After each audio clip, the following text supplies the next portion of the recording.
Hello. I am not as energetic a person as Keith, so I am going to use the microphone.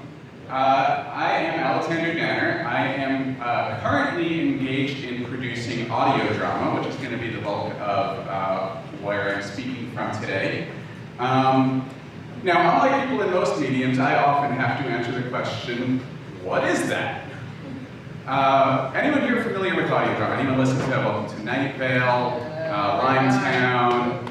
Okay, audio drama is audio-only storytelling, and people usually start by asking, oh, is that like old radio drama? And the answer is yes, but kind of like how Breaking Bad is like The Honeymooners. There have been decades of aesthetic and stylistic development since those old shows that people still know of. But it's a medium that has really had a rebirth, at least in the United States, just since the advent of podcasting. And it is growing very quickly right now. The show I co-produce, is called Greater Boston. It's set locally. It's very much about community and about our community here. It's set in a Boston that is very similar to the real Boston, with a little bit of a magic realist thread running through it. In our Boston, the North End is still sticky from the molasses flood, which is a real historical disaster. If you don't know it, please look it up. Our Wonderland is still the amusement park that closed in 1911. And it is a full cast, fully produced story. It's episodic. Our first season was 12 episodes. We have upwards of 20 actors, we have 6 musicians, we have 2 writer-producers, we've got a sound guy. It's a lot of people involved in making a show like this, which is what I'm going to be talking about today. You know, like I said, the show's themes are about the intersection of, about community, and specifically about the intersection of personal ambition with finding your place in a community. And so I'm going to talk about the connected theme, the creative side of that, which is collaboration. And specifically how collaboration can drive the creative act even before you get to the point of the actual act of collaboration.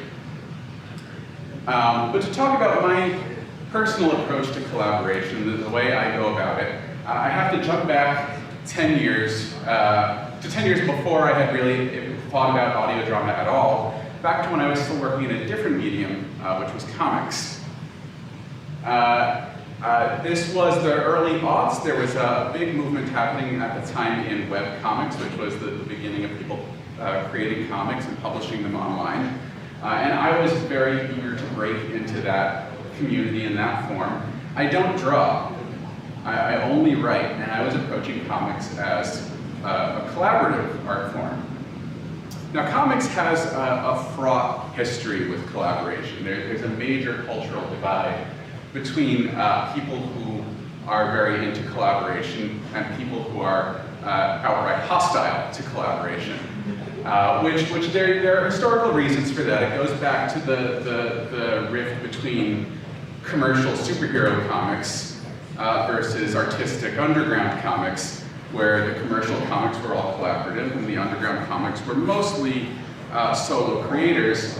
And that created the artificial idea that if you are a serious artist working in comics, then you need to pursue the pure artistic vision of working alone. To which I say, because when anyone other than a chemist talks about the importance of purity, I'm immediately suspicious. So I was committed to the idea that I wanted to make comics, and I wanted to make comics collaboratively, and I wanted to make artistic comics collaboratively. I wasn't trying to get into superheroes. And so I approached that in the way that made sense to me. I started writing scripts for short pieces, and then going out and trying to find an illustrator to draw the script I had written. And that didn't work very well. You know, I was writing the script, and then I was kind of posting ads, looking for interested artists. Every now and then I get one done, and it's nice. But getting buy-in from an artist interested in drawing my story that I've written is very difficult.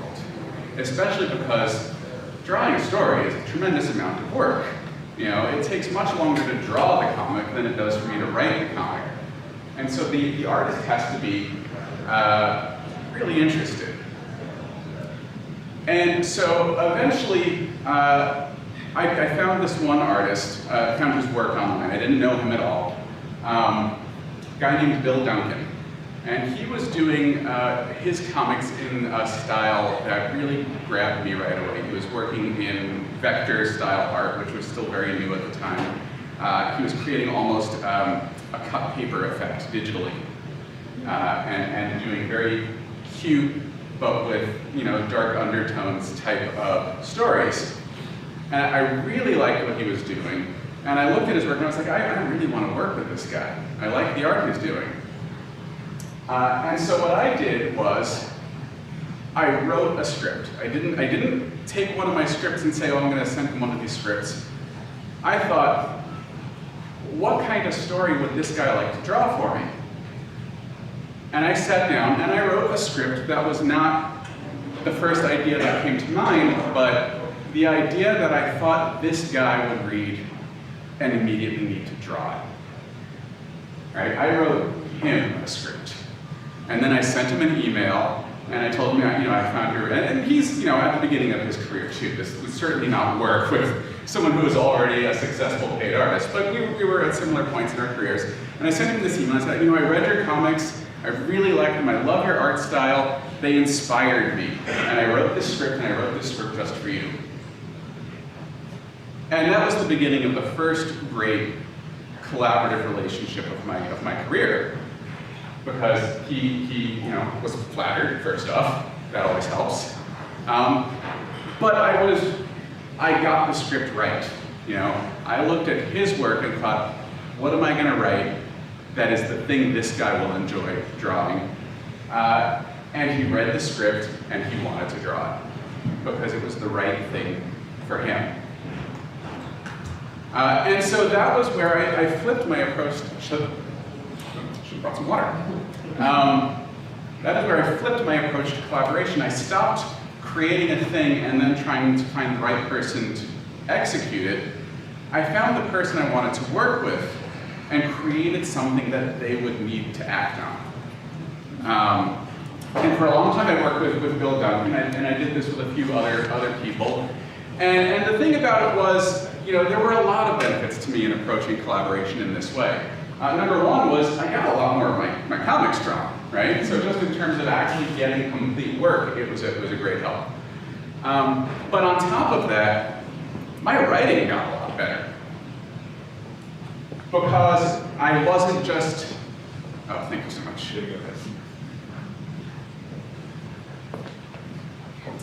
Because writing for a specific intended person forced me to evaluate where I was repeating myself and where I was falling into habits, and where I wasn't pushing myself to try something new. And so even working with the same person, as I worked with Bill Duncan for a couple of years after that, I needed to write in a way that I would continuously surprise him, right? Because if I just keep giving him the same thing over and over, he's going to get bored. You know, even if it's a different story, if it's too similar, you know, I have to keep challenging him in the ways he likes to be challenged. And that forces me to challenge myself in new ways. So this brings me to, you know, one of the first advice that any writer is given.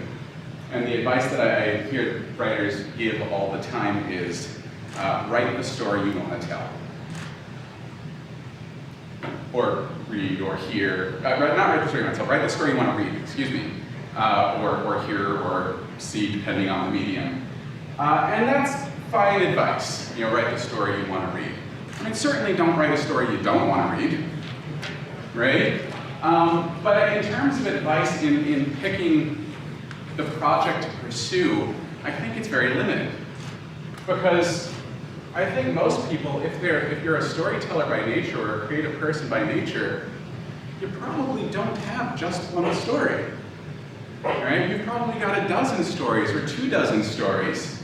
And writing the thing you want to read isn't a matter of spotting that one thing and going for it. You've got to pick the one among the couple dozen to be the one to pursue right now.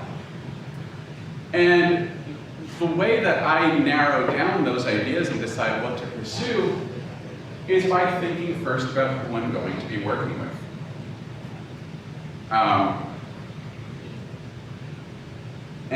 The reasons for that is, again, you get people much more willing to work with you, but you also get a much deeper buy-in from your collaborators and much more enthusiasm from them if you've given them the thing they want to work on. And once you have your collaborators' enthusiasm, that works towards selling the idea to the rest of the world. So to go back to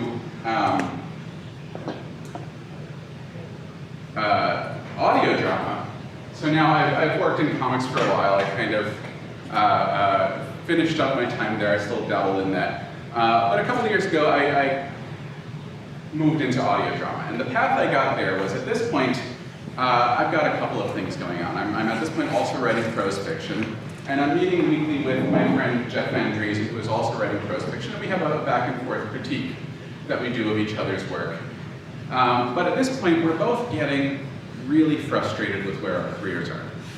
We're both writing short stories and sending out short stories and trying to get them published in magazines. And that's a very competitive field. It's very hard. We're both getting back. I mean, he's a really good writer. I think I'm a really good writer. And we're both getting back, rejection after rejection after rejection that's saying, wow, we really liked this story. Here's what we liked about it. This was a really good one. Please keep sending us stories. But we don't want to publish it. Right? We were getting, these really flattering no thank yous to our work over and over and over again. So it's a lot of effort that goes into getting a short story published, and there isn't a whole lot of payoff at the end of it. It's not a medium that pays well, and you're not going to get famous writing a short story. There's only so much that does for you. So we're working incredibly hard chasing a very small payoff. At the same time, I've got another friend who's out in LA, my oldest friend in the world, and he tells me he has started taking a voice acting class. Right? This is just something he's decided he's going to do. I knew him as an actor before this. He did theater all through when we were in high school and college, and I knew he was a very talented actor already. And now he's taking this voice acting class, and I immediately think, oh man, I wish there was something I could do to help him out. I know he's really good. I want to do something to get him working. And then I'm thinking, okay, I've got this friend who's an amazing actor. I've got this other friend who's my writing partner, and we met in playwriting classes in grad school. So I know he can write a script. I know I can write a script. I know we're both frustrated with what we're working on right now. And I'm thinking about how can I get these two guys who I really respect working so that other people can see how good they are. And at the time, I'm listening to Welcome to Night Vale and Another The Truth. Those are the two audio dramas that I was listening to initially. And I knew there were more happening and that was an ongoing thing. And so I decided, okay, here's a medium where I can get my actor friend working, and I can get my writer friend working with me. This is what I need to do. And it entirely came from, I had people in my life who I knew had talent, and I knew those talents were worth getting out there. And so I set out to create a project that would highlight their talents. And my own, of course. I mean, there's always a self-serving aspect to it. But the idea came from, the push to jump into this new medium came from knowing that there were people in my life who would buy into it if I did it right and did it with them in mind. And so I got my friend Jeff interested. He took a little convincing, but once he was sold on the idea, he jumped in all the way and has been writing it with me and is amazing. And the other thing that we had at our disposal is, like I said, we both studied playwriting in college, and we still had a lot of friends from that time who were actors. And we, most in particular, had a lot of incredibly talented women actors. So as we're starting to develop this show, the first thing we realize is, okay, these are the people, right? These are the people we've got. We've got access to like 5 incredible women actors. There better be at least that many really meaty roles for women in this show, right? And so that was another element in deciding what kind of show we're going to do. It has to have really strong, interesting, complex women, because those are the actors we've got. I mean, there's other good reasons to do that, but we had the immediate resource. We had the people in our lives who would make that the right way to approach making that show and know we have buy-in. But again, in order to make the show work, the first thing we're thinking about is these have to be characters that the actors we know will immediately want to play, right? It's not a matter of creating a character that we just like and then convincing people to play it. They need to read this script and say, yeah, I want to be that person in that story. And we wrote our characters with the actors in mind, so that they would read it and say, oh, that's for me. And so that is a big part of how this show came to be. And again, that worked very well for us. We have, like I said, we have upwards of 20 actors at this point. And this has been a continuing process too, this idea of think of the actor first and then create the role. You know, we did our first season, we finished our first 12 episode season a couple months ago. And we had all of the characters that we initially wrote in based on the actors we had. And then there were a number of secondary characters, and we had other people join in the show playing those secondary characters. And some of those extra actors who came in were amazing in their own right. So as we're entering into season 2 of the show, it's okay, now we've got these other actors who are really phenomenal. We need to create new characters who are just these people. And so 2 of those people who played background characters in our first season are our antagonists in the second season. You know, we created characters that we knew they would love playing. Whether it's because in one case it's just a really charismatic villain, and I knew my friend would love playing just a really charismatic villain, or in the other case I created a character who is just, personality-wise, the polar opposite of who she is. And I knew she would have a ball playing this person she would despise. But again, knowing who we had drove the development of the story and the characters, and how we were going to make a season of audio that would be compelling and would have enthusiastic performances from all the people involved. You know, performances from people who are already thinking ahead to, I can't wait to see what I'm going to be doing in season 3 when we get there, right? The actors have to be eager for the rest of the story. So the idea here is you have 3 audiences. When you enter a creative project, you have 3 audiences. The first audience is you. You know, that's the write the story you want to reach. Okay, that's your first audience. But your second audience is your collaborators. And those are the people you have to entertain before you can expect to entertain anybody else. But if you entertain them, they'll sell it to everybody else. And that's your third audience, which is all the other people in the world who aren't involved in making this product. And I'm talking about this from the perspective of writing a script, making an audio drama, or making a comic. But this goes for anything. If you're making muffins and you want to sell muffins, make muffins that the people who work for you like to eat. And then when the customers come in, they're going to be, oh, you've got to try this. This one's new. This one's my favorite. You have to try this muffin.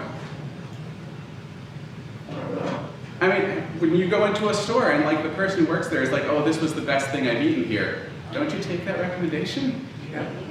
Yeah. So, yeah, that brings me to the end of my thing. I'm ending weekly, I apologize. Let's do one round of applause for Alexander.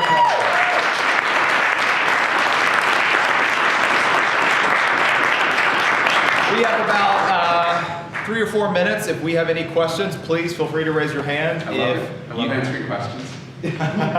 Go for it. So I'm really interested to hear what you're saying about the creative, but I'm also interested in what the business model is for audio dramas. Oh, we're still figuring that out. There are a couple of audio dramas that make real money. Welcome to Night Vale is really the #1 audio drama that actually is making money. They have just a phenomenally huge audience. It's kind of mind-blowing. They tour the world doing live shows and sell out theaters everywhere they go. In the US, in Europe, they've just had this tremendous success. That's unusual, that's an outlier. Most of us are doing a mix of, we have Patreon, which is a crowdfunding platform specifically for artists. Patreon, P-A-T-R-E-O-N. And that's specific to serialized art. It's meant to, every time you put out a new episode, you get to charge your donors. And they pay whatever they want to pay for it. They'll say, oh, I want to pay you $1 every time you release an episode, or I want to pay you $10 every time you release an episode. So that's the one way that we're bringing in money. We are not bringing in nearly what it costs us to produce the show at this point, but it is bringing in money. And then the other thing is, shows sell T-shirts, they sell baseball caps, the usual. That worked really well for webcomics. Like the webcomics that really succeeded financially were the ones that were able to really tie in merchandise to what they were doing. So really, it was the humor strips did a lot better because you can take a gag and put it on a T-shirt, and the T-shirt will sell really well. If you're like writing your memoir, that's a little harder to make a T-shirt and feel good about it. So yeah, but a combination of live shows, if you're popular enough to sell tickets, merchandise, and Patreon is the business model right now. Not many shows are actually profitable. Most of us have only been at this for a year or two, though, so it's a very burgeoning field. Yes? One thing that stood out to me was you said there could potentially be a season 3, and you just finished season 1. How long did it take you to, from kind of start to finish the first season, and how long do you see yourself kind of? Our plan is 4 seasons for the show we're doing right now, so we've decided that. The first season we spent like 2 years between writing it and recording it and editing it. But I should add into that, we jumped into this medium with neither of us having the first idea how to do sound design or editing. We are completely self-taught. There are other people in our medium who started there and learned the technical skills first and then started telling stories, and they blow us away with what they can do technically.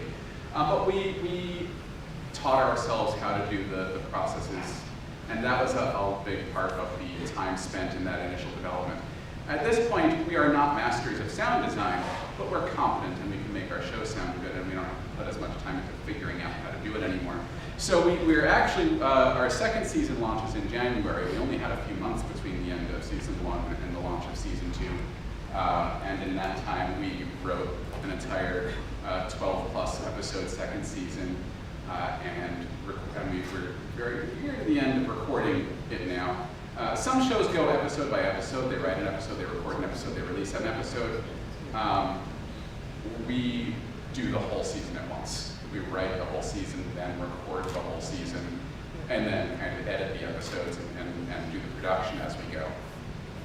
Yes? Where do we listen and how do we support? We're on iTunes. The name of the show is Greater Boston.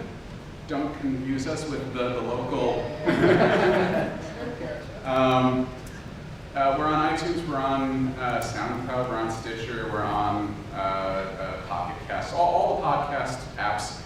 We are on the web at greaterbostonshow.com. We are on Twitter at @InGreaterBoston. We'll send out I am a dope and forgot to bring my handouts for the show I'm here to talk about. And your merch. Yeah. Marketing is not our strong point. Yes. What's the synopsis of like the first season? A guy dies on a roller coaster in the first episode. He dies because he doesn't like roller coasters, and his sister has dragged him onto it, and he gets to the top of the first incline, looks down at what's coming, and literally just says nope. And that's it for him. That sets a lot of people into motion, including leading to a referendum for the red line of the subway to secede from the MBTA and to be incorporated as an independent city. Yes? Was the actor who died in the episode disappointed? Oh, he's still in the show. That character is still in the show. He gets one line of dialogue in the first episode, but he is a continuing presence through his very detailed personal calendar that he kept and letters he has sent. So that actor is a very big part of the show, and in fact, one of the he was nominated for Best Actor in the Audioverse Awards that we're waiting to hear the results on right now. Two of our actors were. He was, and the guy that I talked about earlier that I initially was thinking about when I started the show is nominated. They're competing against each other, which kills us. But yeah, both of them are up for Best Actor in the Audioverse Awards. And one of our actresses and one of our musicians. We're very lucky. Thank you. So unfortunately, we're out of time. But can I get one more big round of applause for